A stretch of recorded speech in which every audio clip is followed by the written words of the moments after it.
Bien, pues empezamos. Nos vamos a encomendar a la Virgen, ¿eh? Y al Espíritu Santo para que nos ayude a hacer todo este rato de oración. Santa María de Ferreira, ayuda a nuestra fe. Abre nuestro oído a la palabra para que reconozcamos la voz de Dios y su llamada. Aviva en nosotros el deseo de seguir sus pasos, saliendo de nuestra tierra y confiando en su promesa. Ayúdanos a dejarnos tocar por su amor para que podamos tocarlo en la fe. Ayúdanos a fiarnos plenamente de Él, a creer en su amor, sobre todo en los momentos de tribulación y de cruz, cuando nuestra fe es llamada a crecer y a madurar.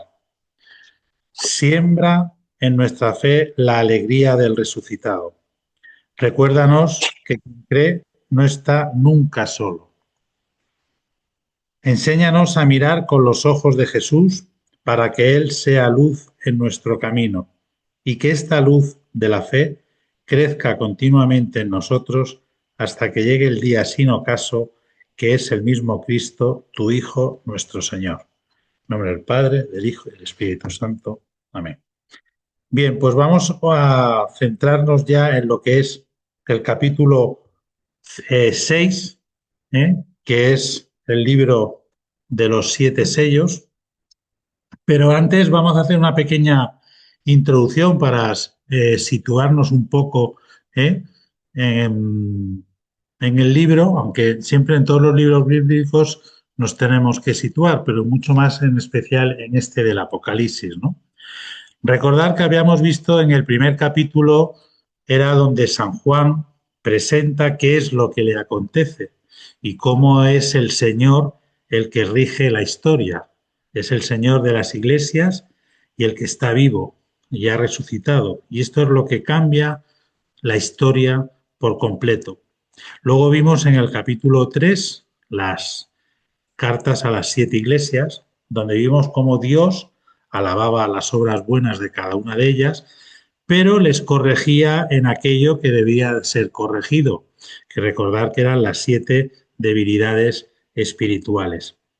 Y a partir de aquí entramos ya en el capítulo 4 y 5 y vimos cómo se abría una puerta en el cielo.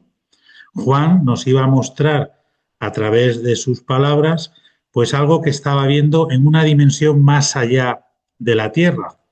Pasábamos, como hemos dicho muchas veces, de la dimensión terrestre a la dimensión celeste. Por tanto, nos quedábamos ya en el capítulo 5, un capítulo que era fascinante porque es el libro con los 7 sellos, y recordar que Juan lloraba porque nadie podía abrirlo, solo el Cordero. Solo el Cordero puede abrir el libro de los 7 sellos, y toda la asamblea canta con fuerza. Bien, pues con estos con los primeros 4 sellos de la historia, que vamos a ver ahora, vamos a empezar a entender cómo Juan interpreta los acontecimientos de este mundo. Juan, con la habilidad narrativa que tenía, pues consiguió crear un clima de espera y ahora pues todas las miradas están sobre el Cordero, que se encuentra pues a punto de proclamar el contenido del libro.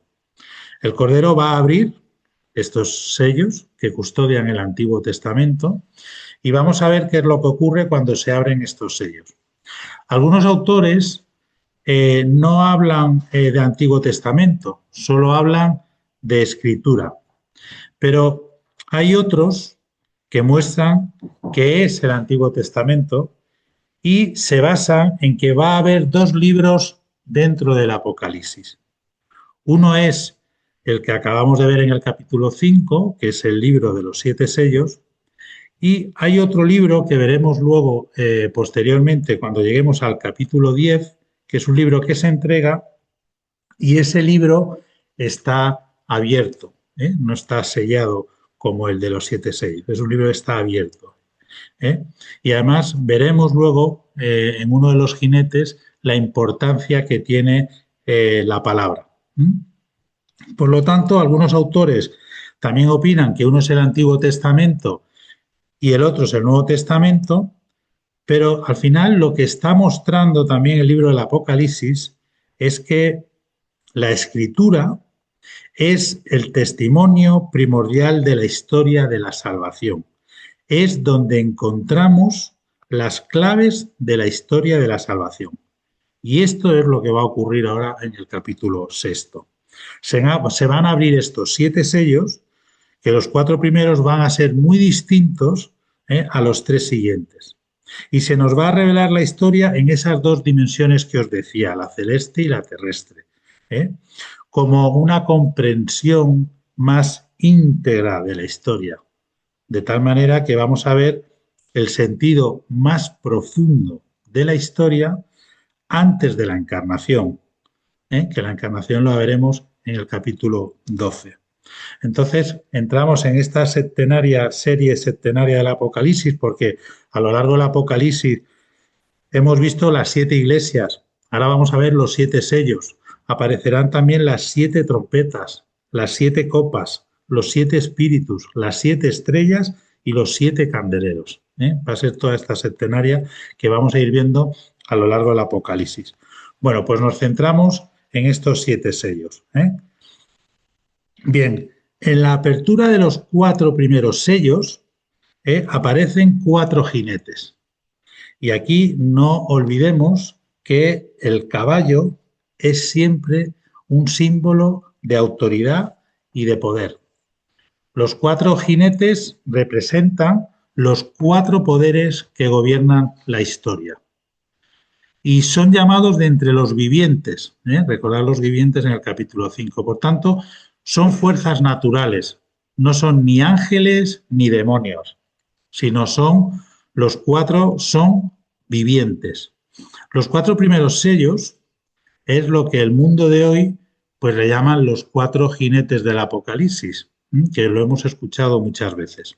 Pero vamos a ver qué profundidad tiene, porque vemos que vamos a ver qué hay detrás de cada uno de ellos y vamos a ver cómo utilizamos las palabras muchas veces de una manera muy superficial, ¿vale? Bien, nos vamos a adentrar en cada uno de estos sellos y vamos, con la ayuda del Espíritu Santo, fijo que lo vamos a ir entendiendo perfectamente. Pero antes vamos a tener claro una serie de conceptos que nos van a ayudar a entender el significado de cada uno de estos sellos. Y hay 3 cosas que quiero resaltar. Primero, el número 4. El número 4 habla siempre de la creación, los 4 puntos cardinales, la creación en su totalidad. Por lo tanto, estamos hablando de la humanidad. Recordar siempre que en el Apocalipsis el lenguaje es muy simbólico. Luego, el número 4, la humanidad, porque los 4 son vivientes y vamos a mostrar simbólicamente estos 4 puntos cardinales. Es decir, lo que nos van a mostrar es la realidad de la Tierra, pero visto desde la eternidad. O lo que es lo mismo, la realidad terrestre vista desde la dimensión celeste. Otro aspecto, los 4 jinetes de esta primera visión están inspirados en Zacarías. Si vamos a Zacarías 6, 1, 3, dice, y leo literalmente, alcé de nuevo a la vista y tuve una visión. Eran 4 carros que salían de entre 2 montes, y los montes eran montes de bronce. El primer carro iba tirado por caballos alazanes, el segundo por caballos negros, el tercero por caballos blancos y el cuarto por caballos tordos. Bien, inspiración en Zacarías, que luego comentaremos también. Y tercero, en esta época hay que tener presente el imperio de los partos. El imperio de los partos, que fue el terror del imperio romano, porque con los romanos tuvieron invasiones, guerras, epidemias, es decir, los partos eran un pueblo del antiguo Oriente que formó un poderoso imperio desde el 247 hasta el 224 después de Cristo, y también fue conocido como el Imperio Arsácida. Fueron los principales rivales del Imperio Romano en el Oriente Medio durante los tiempos del Nuevo Testamento y Se llamaban partos porque provenían de la región de Partia, que está actualmente en el noroeste de lo que hoy es Irán. Y entonces los partos eran famosos por su poderosa caballería arquera y durante el siglo I después de de Cristo, perdón, tanto Roma como Partia se disputaban y luchaban por el control de Mesopotamia y Armenia.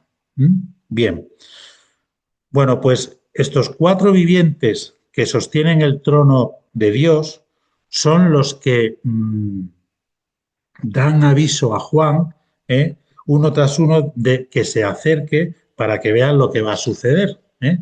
Bien, vamos a centrarnos en el primer caballo, el primer jinete, el caballo blanco. Y dice literalmente la Biblia: seguí contemplando la visión cuando el Cordero abrió el primero de los 7 sellos. Oí que el primero de los 4 vivientes decía con voz de trueno: ven. Al mirar, vi un caballo blanco, montado por un jinete que empuñaba un arco. Se le dio una corona y salió en plan victorioso para seguir venciendo. Bien, en el primer jinete, en el caballo blanco, hay varias interpretaciones. Nosotros nos vamos a centrar en 3 interpretaciones que hay. La primera interpretación que se le da al caballo blanco es que el jinete blanco, parece representar los partos, los que os he comentado, ese prototipo del pueblo belicoso, como se ve por el arco, que era el arma característica de los guerreros.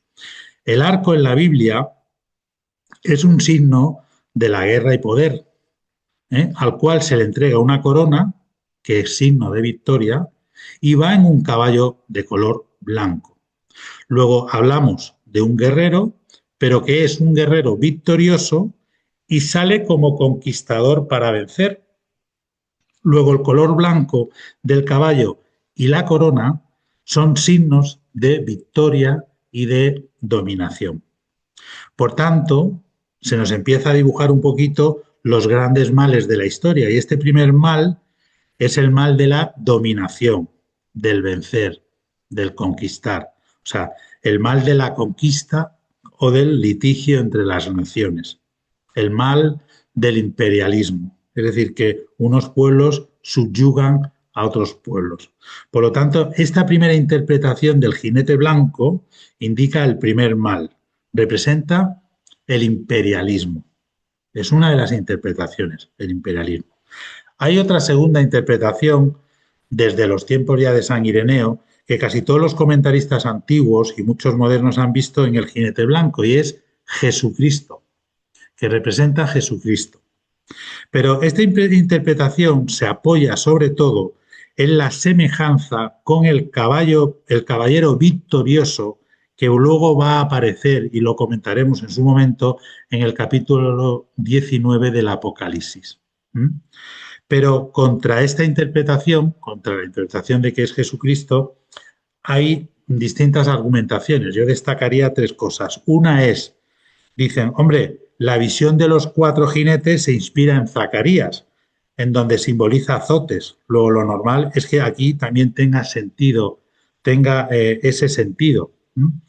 Pero luego, por otro lado, dicen, el primer jinete del Apocalipsis forma un todo con los otros 3, que ciertamente representan calamidades. Y por último, si se tratase de una predicación evangélica, no se explica por qué no lleva ningún signo distintivo. Mientras que los demás jinetes llevan todo un símbolo que los caracteriza, el arco que lleva el primer jinete no parece ser un signo distintivo apropiado para designar la predicación evangélica. O sea, estos 3 argumentos es un poco lo que echa, estas 3 argumentaciones es lo que echa un poco atrás la interpretación de que este jinete sea Jesucristo. Pero hay una tercera interpretación que es en la que me voy a centrar. Y es que estos 4 jinetes tradicionalmente siempre han sido identificados con 4 catástrofes, ¿no? Pero en realidad el primer jinete lleva en sí algunos elementos simbólicos que es imposible reconducir hasta una catástrofe. Dice, en primer lugar, hay que considerar el color blanco. El color blanco es el color de Cristo, el color de la resurrección. Después hemos de tener en cuenta la corona y la doble mención a la victoria, que nos lleva a asociar a este jinete como el vencedor de los mensajes. Y por último, hemos de fijarnos en su arma, esto es, el arco, que en la Biblia se considera el arma tradicional de Dios, representa la alianza y la esperanza. Antes he dicho otra cosa sobre el arco, pero es verdad que el arco en la Biblia, el arco es un signo polivalente y que tiene muchos significados dependiendo en el contexto en el que nos estemos encontrando. ¿Mm? Bien, entonces el primer jinete es el primer, y esta es la argumentación, la tercera interpretación, perdón, es que el primer jinete es el primer hombre de la historia, el Adán, entendido como el proyecto original de Dios. Es el hombre como fue creado, con poder para vencer, pero se le dará otro poder. Vencerá, hay un futuro, porque la humanidad es caída. Cuando hablo de la caída, sabéis que en la Biblia la caída se refiere al momento en el que los primeros seres humanos, Adán y Eva, desobedecen a Dios en el jardín del Edén y provocan la entrada del pecado en el mundo. Eso es lo que se llama la caída. Entonces, la humanidad es creada buena a imagen de Dios, pero es caída. Por tanto, para poder vencer definitivamente, la humanidad necesita revestirse del logos. ¿Pero qué significa revestirse del logos? Logos es una palabra que se usa en el Evangelio de San Juan, San Juan 1.1, y el término logos viene del griego y significa palabra. O sea, vemos la importancia de la palabra, como ya comenté antes. En San Juan 1.1 dice, en el principio existía la palabra, y la palabra estaba junto a Dios, y la palabra era Dios. O sea, necesitará que Dios Dios mismo tome la humanidad, o sea, se haga hombre, para poder llevar la victoria para la que fue creada. De hecho, este jinete blanco que hemos comentado antes aparecerá en el Apocalipsis 19, lo veremos, pero ya es victorioso y ya siendo el logos, la palabra. Me adelanto al capítulo 19 y dice literalmente en el Apocalipsis 19, 11, 13. Entonces vi el cielo abierto donde había un caballo blanco. Su jinete se llama Fiel y Veraz, y juzga y combate con justicia. Sus ojos parecen llamas de fuego.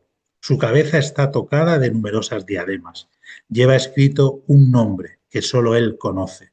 Viste un manto empapado en sangre y se llama Palabra de Dios. Esto es el Apocalipsis 19. Luego, lleva una túnica blanca, que es signo de victoria, de que su destino es divino. Lleva un arco con una flecha, y algunos intérpretes lo interpretan como el arco de la alianza. Recordar en su momento cuando estuvimos hablando en el capítulo 4 del arco iris, lo que significaba el arco iris. El arco de la alianza y de la esperanza de los hombres, entre los hombres y Dios, pero también la flecha en el sentido de la palabra, ¿no? La capacidad que tiene la palabra, también humana, de hacer bien o de hacer el mal. Y se le da una corona que va a ser victorioso, todavía no lo es, pero lo va a ser. Por tanto, podemos decir que el primer sello que se abre, el misterio que se desvela es que Dios ha creado al hombre para vencer a las fuerzas del mal, a la creación desequilibrada, y él tiene el poder de vencerlas todavía. Nosotros con frecuencia muchas veces tenemos una actitud pasiva frente al mal, ¿no? Como si fuese irrevocable, como no me queda otra, esto es lo que hay, ya está, y uno es conformista. Pero no es así. Esta revelación nos dice que hay un jinete blanco que sale con el arco para combatir al mal y vencer. Este es el mensaje del jinete blanco. Vamos al segundo jinete, el caballo rojo. Y dice literalmente, cuando abrió el segundo sello, oí el segundo viviente que decía, ven. Entonces salió otro caballo, rojo. Al jinete se le concedió desterrar de la tierra la paz para que degollaran unos a otros. se le dio una espada enorme. Siempre el rojo dentro del Apocalipsis va a tener una connotación negativa. Es el espíritu del odio y la envidia, que entra como primera consecuencia del pecado de la humanidad, y ya lo vimos también en el Génesis 4 con Caín y Abel, la envidia. La envidia del diablo también es una de las características de los hombres después de la caída, del Génesis 3. De tal manera que los hombres se van a convertir en rivales entre sí mismos. Ya no dependen del Creador y tienen que hacerse un nombre cada uno de ellos. Los hombres se convierten en competidores rivales y esto los llevará a matarse entre ellos. Representa la violencia de este mundo y representa también el despotismo político, el gobierno de los más fuertes. Se les da una espada, que es el signo de la violencia. En definitiva, el rojo representa la sangre. Le fue entregada una espada grande y la espada es el arma de las legiones romanas. Simboliza las guerras. Y en aquella época hubo muchas guerras. Por tanto, a este jinete se le concedió poder para quitar la paz de la tierra. En definitiva, el jinete rojo, el caballo rojo, significa la guerra. Pasamos al caballo negro y dice así literalmente: cuando abrió el tercer sello, oí el tercer viviente decía, ven. Al mirar vi un caballo negro cuyo jinete sostenía en la mano una balanza. Oí entonces como una voz que salía de en medio de los cuatro vivientes que decía, 1 litro de trigo por denario, 3 litros de cebada por denario, pero no causes daño al aceite y al vino. Vamos a ver qué significa esto. El negro simboliza el hambre, la carestía de alimentos, que vemos que es otro de los males que de forma endémica asola a la humanidad. Los precios desmesurados que ahora comentaremos hace pensar que el caballo negro está simbolizando la codicia, la economía de los poderes económicos de este mundo en el que se preserva la riqueza para unos pocos y se explota la vida de los demás, la de los pobres. Luego, haciendo uso del lenguaje actual, podríamos decir que hoy el tercer jinete es la explotación, el poder económico, porque la balanza es el símbolo del comercio, ¿vale? Pero fijaos que el texto dice 1 litro de trigo por denario, 3 litros de cebada por denario, pero no causes daño al aceite y al vino. Bueno, pues la voz del tercer viviente declara el significado de esta balanza, que no es otro que el de la carestía y el hambre, que es lo que nos quieren transmitir aquí. Esta es una consecuencia normal de la guerra.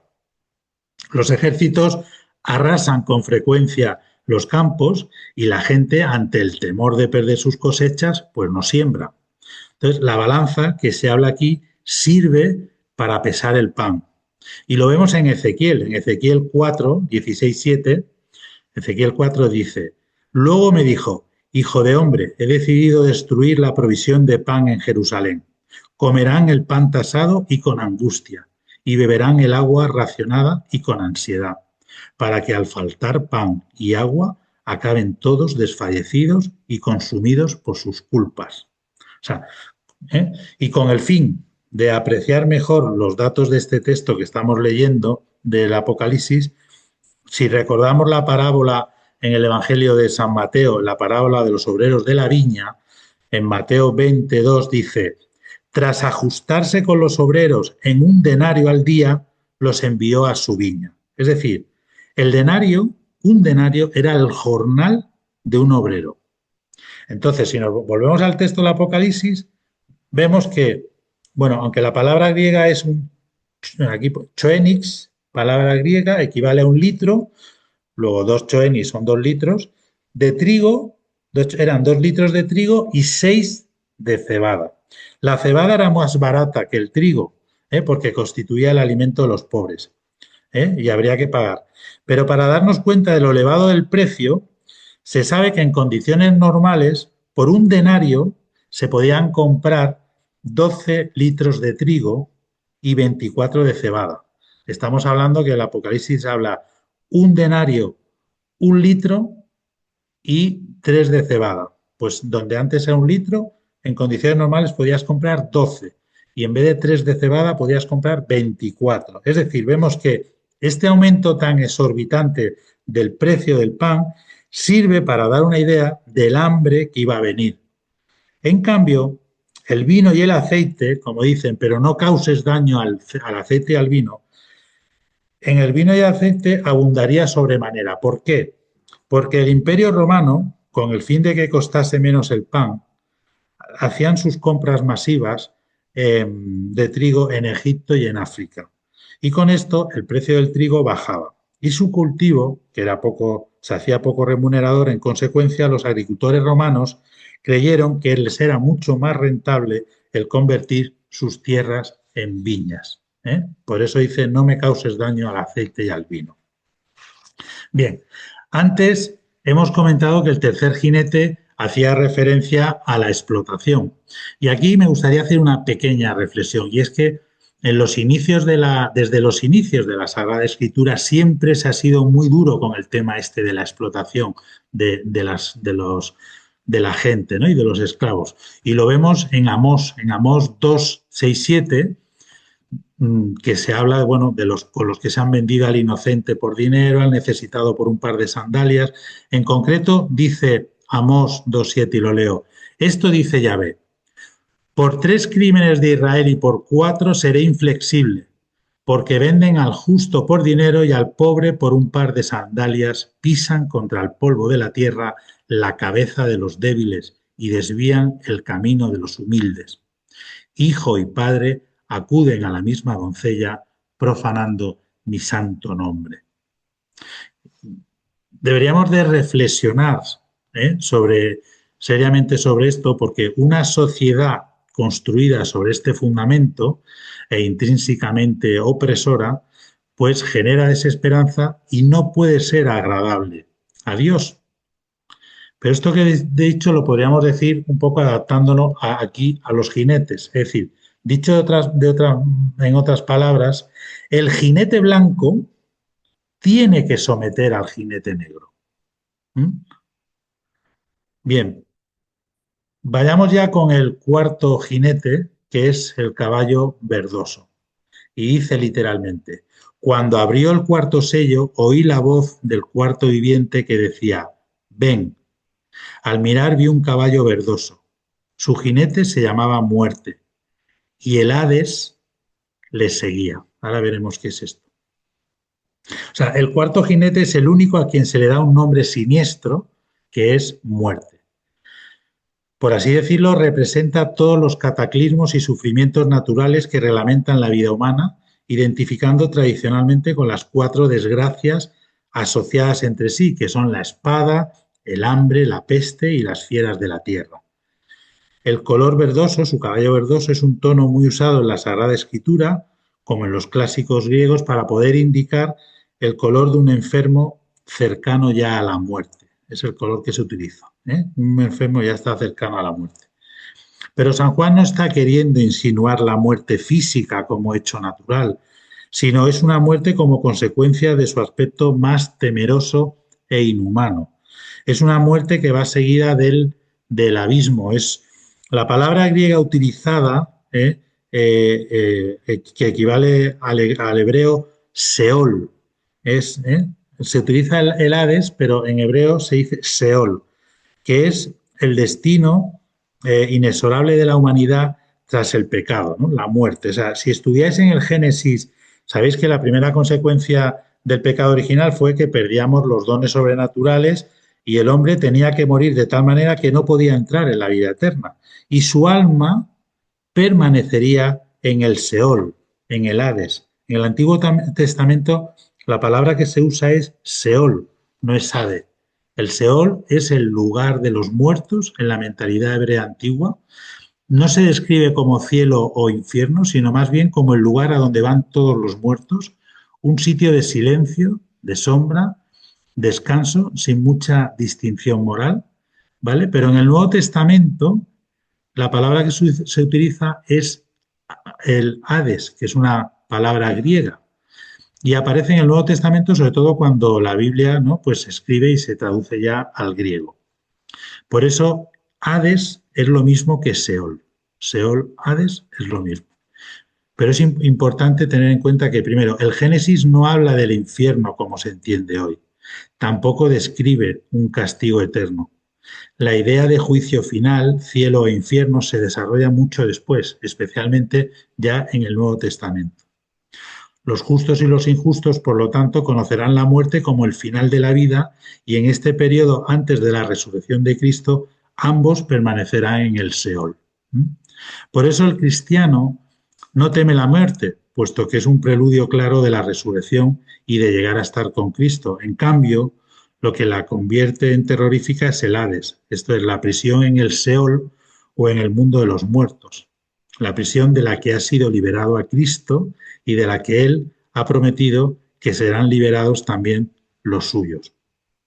Por tanto, a todas estas fuerzas que le han dado esta capacidad de matar con espada, hambre, epidemia y con las fieras salvajes, que esta es la numeración que se utiliza de Ezequiel, que viene precisamente, lo comenta el profeta Ezequiel, pues todo esto es algo que acontece a la humanidad desde la caída, desde el pecado, y que aparece también en los evangelios, ¿no?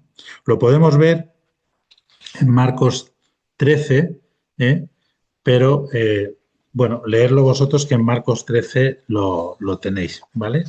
Lo que tenemos aquí en estos 4 sellos del Apocalipsis, por tanto, es por una parte el hombre y por la otra las fuerzas del mal. Es la situación de la humanidad tras el pecado. El hombre en su libertad ha permitido que las fuerzas del mal tomen su lugar en el mundo y en la vida de cada hombre. El hombre pactó con el diablo, escuchó a la serpiente, pactó con la serpiente, de tal manera que el mal se ha ido apoderando del hombre y de la vida de cada hombre. De tal forma que el hombre sucumbe al poder económico, a la avaricia, al poder político, al despotismo y considera que la vida y la muerte está en sus manos. Todas estas fuerzas del mal le llevan a pensar que tiene poder sobre la vida de los hombres y esto afecta a todos los hombres, a los justos y a los injustos. Pero es Dios el que limita este poder, porque si vuelvo al texto del Apocalipsis, dice: a los 4 jinetes se le dio poder sobre la 4ª parte de la tierra, para matar con la espada, con el hambre, con la peste y con las fieras de la tierra. O sea, muchas veces nos podemos preguntar, ¿y por qué se le ha dado poder para matar a la 4ª parte de la tierra? ¿Por qué Dios le da este poder? Es justo lo contrario. O sea, Dios no da poder, Dios limita el poder del mal. El hombre permite la expansión del mal por su pecado, pero es Dios quien lo limita. Porque el que se le dé solo la 4ª parte nos hace ver justamente esto, que Dios limita el poder, que es un poder limitado. Sería mucho más grande si Dios no lo limitara. De tal manera que esto nos está mostrando algo que vimos en el Génesis y que el propio Benedicto XVI lo dice, que dice: la fuerza originaria de la creación se convierte para el hombre en fuerza de redención. Esas son palabras de Benedicto XVI. Ese Adán que hemos comentado antes, que va en el caballo blanco, tiene el bien escrito dentro de él, tiene la imagen del Señor escrita dentro de él y esa es la fuerza que le va a hacer luchar contra las demás fuerzas del mal que le rodean. De tal manera que el bien vencerá frente a toda adversidad. Recordar que siempre lanzamos que uno de los principales mensajes del Apocalipsis es que el mal nunca prevalecerá. Por eso el libro, no me cansaré de decirlo, que es un libro de esperanza, el Apocalipsis, porque el mal nunca prevalecerá. La humanidad se revestirá de esta fuerza porque el amor del Padre es y será para siempre. Ese hombre creado a imagen es hijo de Dios, es amado por Dios desde el principio de la creación. Y un padre ama siempre a su Hijo. Haga lo que haga su Hijo. Se encuentre donde se encuentre su Hijo. Ama a su Hijo. Y realizará su mayor acto de amor cuando Dios se convierta en hombre y se haga hombre para poder salvar a este Hijo. ¿Mm? Bien, pasamos entonces al quinto sello. El quinto sello dice textualmente en el libro: cuando abrió el quinto sello, vi debajo del altar las almas de los degollados a causa de las palabras de Dios y del testimonio que mantuvieron. Se pusieron a gritar con voz potente: ¿hasta cuándo, dueño santo y veraz, vas a estar sin hacer justicia y sin vengarte de los habitantes de la tierra por haber derramado nuestra sangre? Entonces recibió cada uno un vestido blanco y se le dijo que esperasen todavía un poco, hasta que se contemplara el número de sus consiervos y hermanos que iban a ser asesinados como ellos. Es decir, en este quinto sello se hace referencia a otra lacra de la historia, que es la persecución de los cristianos, es decir, el martirio. San Juan está viendo los que han muerto, sobre todo bajo la persecución de Nerón. Entonces, es el clamor de los justos de la historia, tanto hombres justos y buenos que han muerto a causa de la injusticia de otros y a causa de los males de otros. Y esto es un clamor que acontece desde el principio de la creación. Se han recogido en muchas citas. Por ejemplo, si vemos en Éxodo 2, en el Éxodo 2, 23, 25 se dice: los hijos de Israel se quejaban de la esclavitud y clamaron. Sus gritos desde la esclavitud subieron a Dios y Dios escuchó sus quejas y se acordó de la alianza con Abraham, Isaac y Jacob. En Lucas 18, 6, 8 se dice: fijaos en lo que dice el juez injusto, pues Dios no hará justicia a sus elegidos que claman ante él día y noche. Os digo que les hará justicia sin tardar, pero cuando venga el Hijo del Hombre, ¿encontrará fe en la tierra? O en la carta de Santiago, Santiago 5:4, que dice: mirad, el jornal de los obreros que segaron vuestros campos es el que vosotros habéis retenido. Está gritando y los gritos de los segadores han llegado a los oídos del Señor del universo. Bien, por tanto estamos hablando del clamor de los justos, que gritan y que nos enseña el Apocalipsis, ¿no? Que se sitúan debajo del altar. Pero ¿qué significa? ¿Por qué quiere que estén debajo del altar? ¿Por qué los justos están debajo del altar? ¿Qué significa? Bueno, es un símbolo. Según la liturgia judía, debajo del altar solamente pueden estar aquellas personas que se han ofrecido en sacrificio, de tal manera que en el Apocalipsis se ve el martirio como un sacrificio que uno ofrece a Dios. Pero este sacrificio es con tu propia sangre, no es con la sangre de los corderos. Ellos han muerto injustamente y por eso claman, y están situados debajo del altar del Cordero porque participan misteriosamente de la inmolación del Cordero que también ha sido degollado, que va a ser degollado injustamente, y todos estos justos que han muerto de esta manera a causa del mal de otros, pues participan misteriosamente del misterio del Cordero. Son las víctimas de la injusticia humana, las que claman justicia, y no la claman porque quieran venganza, porque de hecho San Esteban, que fue el primer mártir que muere en la cruz, él muere perdonando a sus enemigos. Y hay muchísimos mártires que cuando mueren, mueren perdonando. Luego, no es venganza lo que se pide, sino lo que se está pidiendo es el cumplimiento del plan de Dios para la humanidad. Por tanto, no quieren venganza. La venganza es la sed del demonio, del mal, sino quieren que se lleve a cumplimiento el plan de Dios para la humanidad. Todo esto lo que significa es que el mal nunca tiene la última palabra en la historia. Es decir, parece que el martirio es el triunfo de los malos, pero al final el designio de la historia está en Dios. Y al igual que el jinete verde, la muerte, le ha puesto un límite, también a la persecución que sufre la Iglesia se le ha puesto un límite. Es decir, los mártires están diciendo: Dios mío, ¿hasta cuándo? Que es una forma de decir que hay un final. O sea, la persecución, aunque parezca global y despiadada, la Iglesia siempre ha estado perseguida en la historia y lo seguirá estando. ¿Eh? Pero la persecución tiene un límite. A cada mártir se le custodia bajo el altar a la espera de la victoria.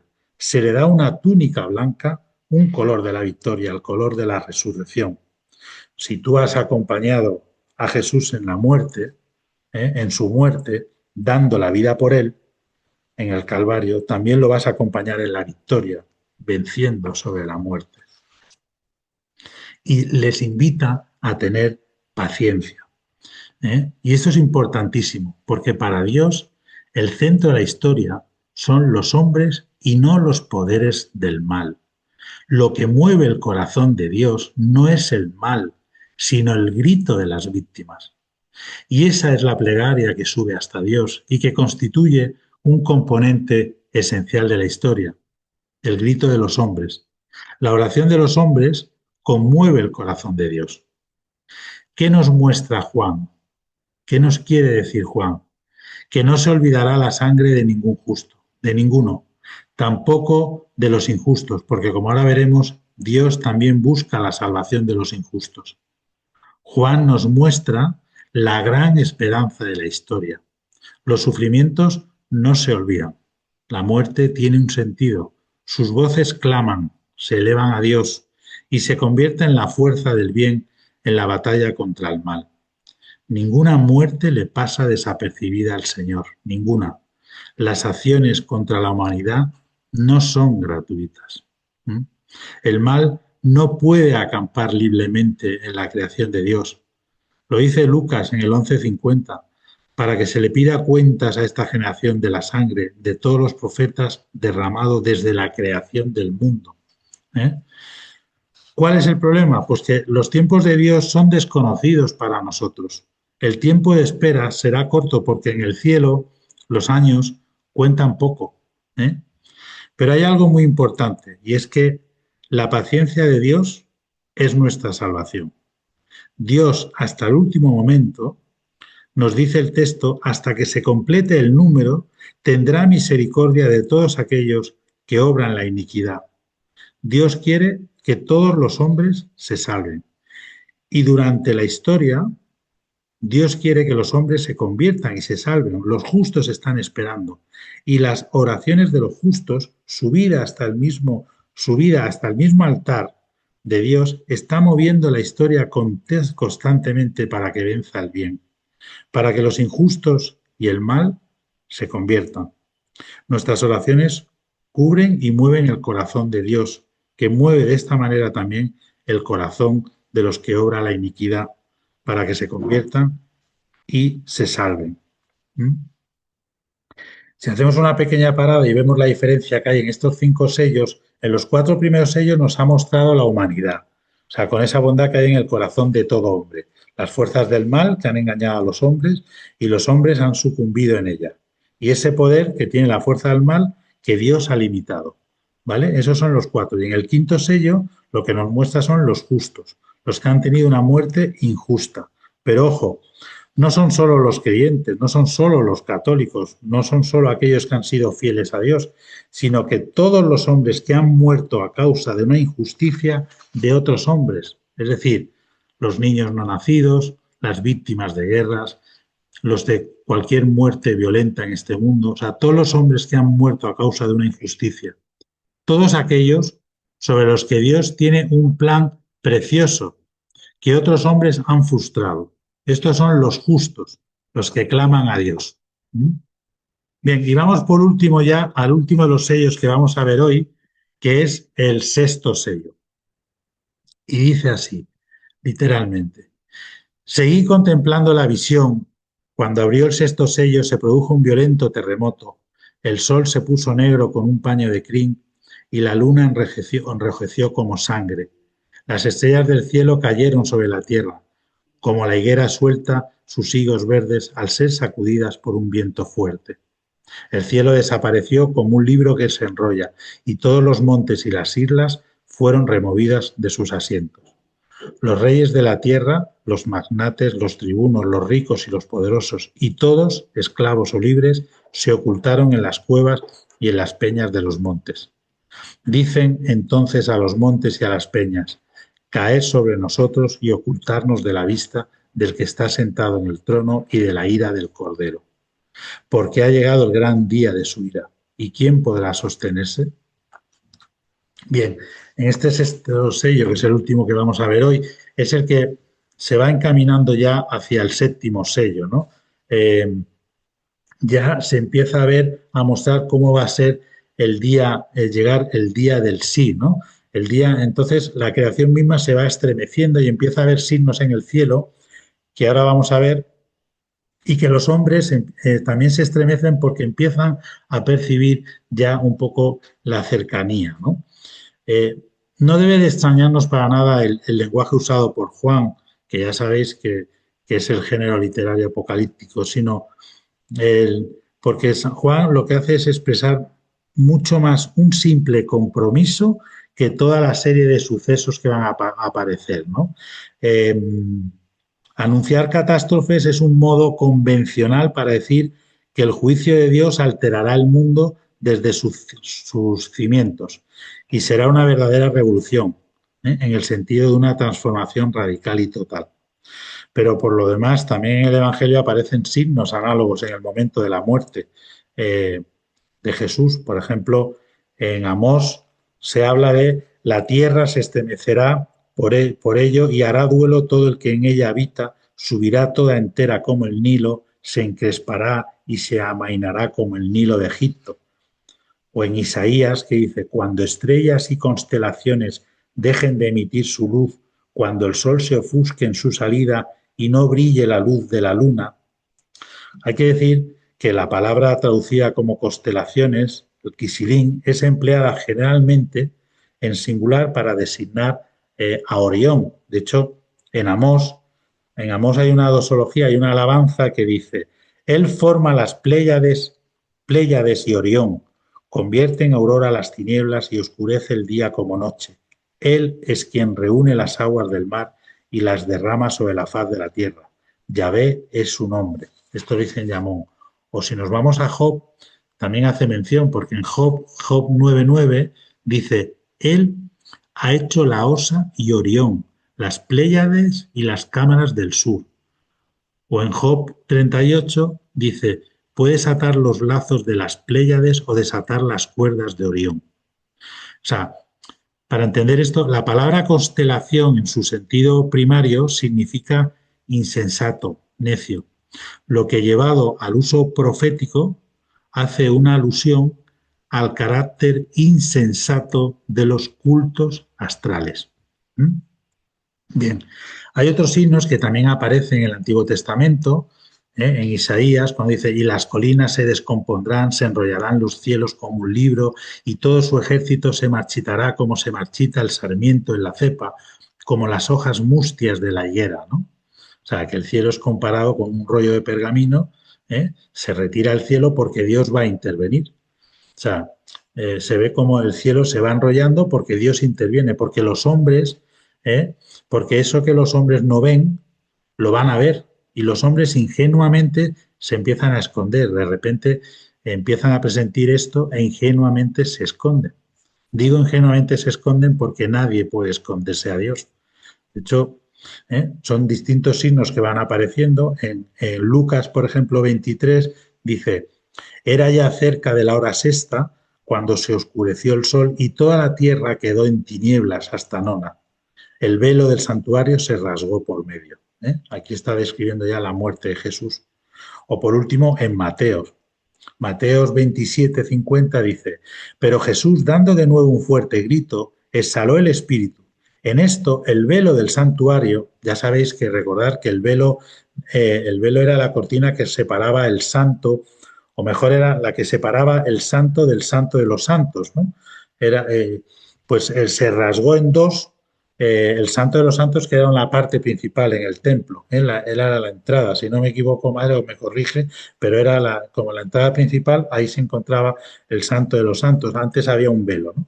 Pues se rasgó en dos, de arriba abajo, tembló la tierra y las rocas se hendieron. Se abrieron los sepulcros y muchos cuerpos de santos difuntos resucitaron. Y después de que Él resucitara, salieron de los sepulcros, entraron en la ciudad santa y se aparecieron a muchos. Esto es Mateos 27:50. Es decir, es muy fuerte porque cuando Jesús murió, ¿qué sentido tiene esto? Pues Jesús va a bajar al Seol, lo que hemos comentado, al lugar del Hades, a que resuciten los cuerpos de los santos, los muertos, las almas. Los cuerpos sabemos que no resucitarán hasta el final. Es como un signo de lo que acontecerá al final. Pero también aconteció en la muerte de Jesús.